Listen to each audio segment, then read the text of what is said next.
Today on 340 Banter, Chelsea and I are joined by Jamie Kim, Vice President of Pharmacy Services at Legacy Community Health. We are going to be discussing utilizing clinical pharmacy services in your health center and how those services can impact value-based care.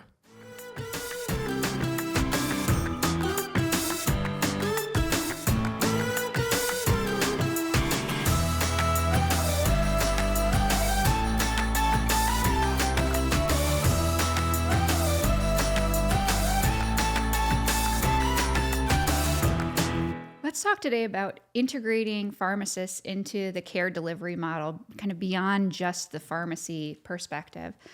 Jamie, you want to tell us a little bit about how you have worked really hard to integrate pharmacists into some integrated care models within your health center?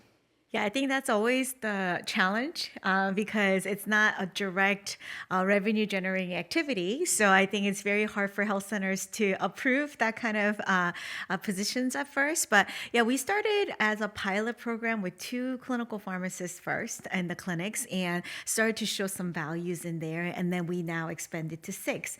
But man, it's a small but mighty team and they can do a lot. And really in the world of value-based care and now with all these UDS metrics with hypertension and diabetes, it's really helpful to have clinical pharmacists taking on some of the panel patients and supporting the providers. So really all of our adult service medicine providers are signed up with our clinical pharmacy specialists for a collaborative practice agreement.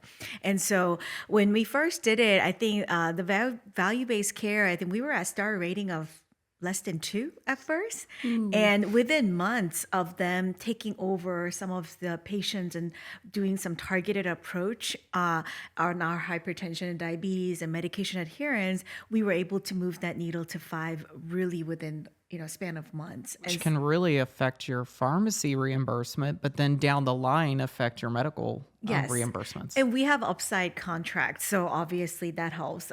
So that was helping the medical side as well as our pharmacy. So that's when I think the leadership team started to see the value of our services. And what we've done was we did some risk stratification model where our clinical pharmacists would take the highest risk. So for example, for hypertension, they would take the patients that have over 160 over 90 blood pressure versus, the nurses will take a little bit lower than that. So because the pharmacists can actually prescribe medications and change therapies. With your collaborative practice agreements? Yes. And so that's why they can actually make that impact really fast, right? Yeah. Because they understand why this medication is not working. And so they can make those decisions and really make greater impact. I had some of the same situations at my health center. I was the first pharmacist in the organization. So it's a big hurdle to cross to get started. And my health center is still figuring it out because we really had to focus on entity-owned pharmacy and really optimizing that with contract pharmacy restrictions.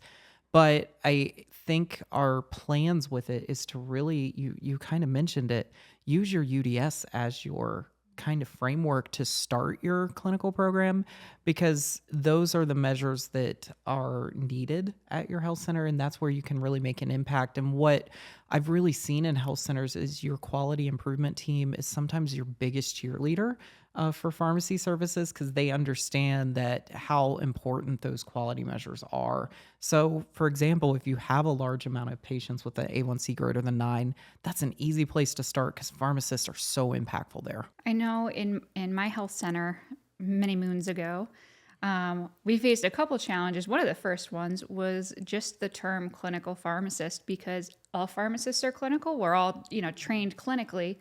And there were a lot of feelings amongst we had entity-owned pharmacies within our clinics, and all of those pharmacists were clinical and felt devalued, undervalued when we started talking about clinical pharmacy. So we looked at, how pharmacy in general has termed pharmacists that work more within the clinics in conjunction with providers.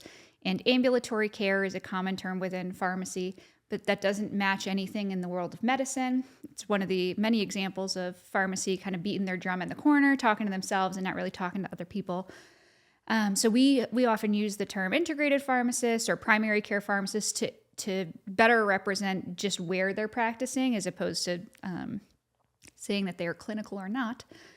But beyond that, one of the big sells, or one of the things that helped us sell to our leadership, because you're right, because it's not directly reimbursed, nobody wants to pay for more staff, and pharmacists are a high price tag for organizations. So we looked at local schools of pharmacy, and we had faculty from a local school of pharmacy serve within our clinics, and really just focused on, like you said, the easy, low-hanging fruit disease states where pharmacists can have a quick and noticeable impact. So anticoagulation management, diabetes, hypertension, starting there.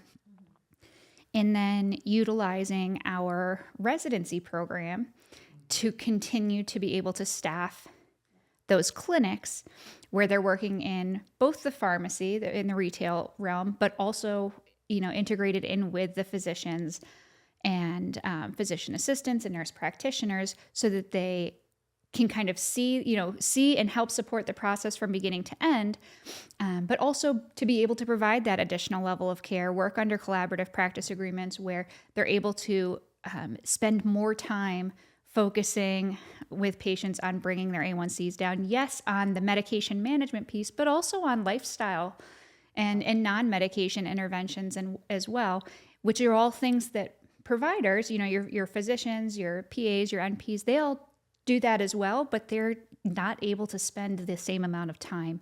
And where pharmacists are not directly reimbursed, they're able to spend a little bit more time there, have a greater impact. The other thing that we use pharmacists for to kind of, again, sell to leadership was increase our annual wellness visit completion. Yeah. Because we had a huge backlog, or a very low rate at which we were completing those.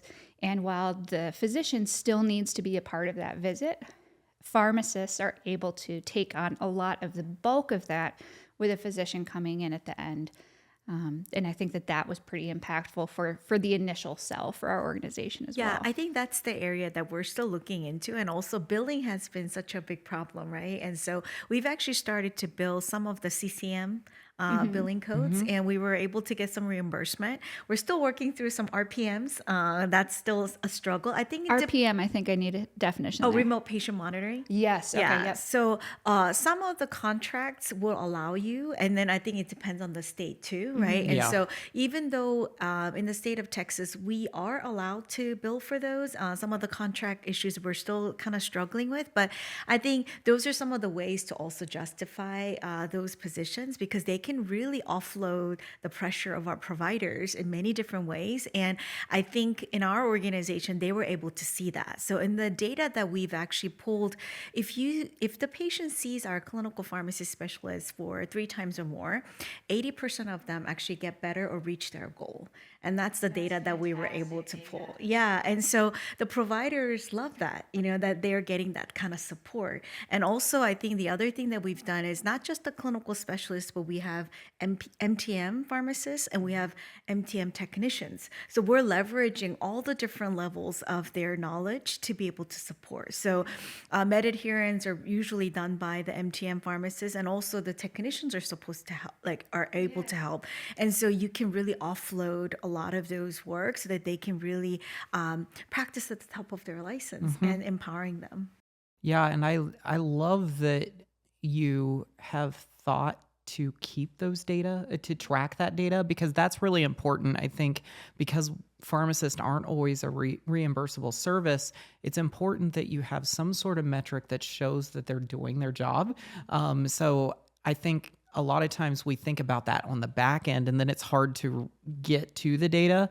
But if you start your program thinking about these are the things we want to track, it makes it easier to prove the benefit to leadership. Yeah, I know it's sometimes really hard to track these manual data, and because it's really time based, right? So you have to follow the patient over time to really get those data. But I think it's really worth the time to do it, because data speaks for itself, and I think that's more powerful to our executive leadership when you're really trying to justify FTEs. Yeah.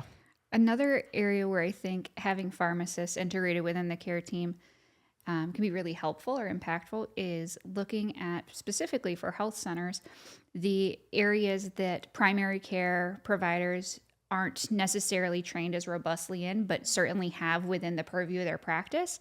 So I know for us, a big initiative for us was around hepatitis C and then substance use disorder treatment, both of which are very much appropriate to be managed within primary care.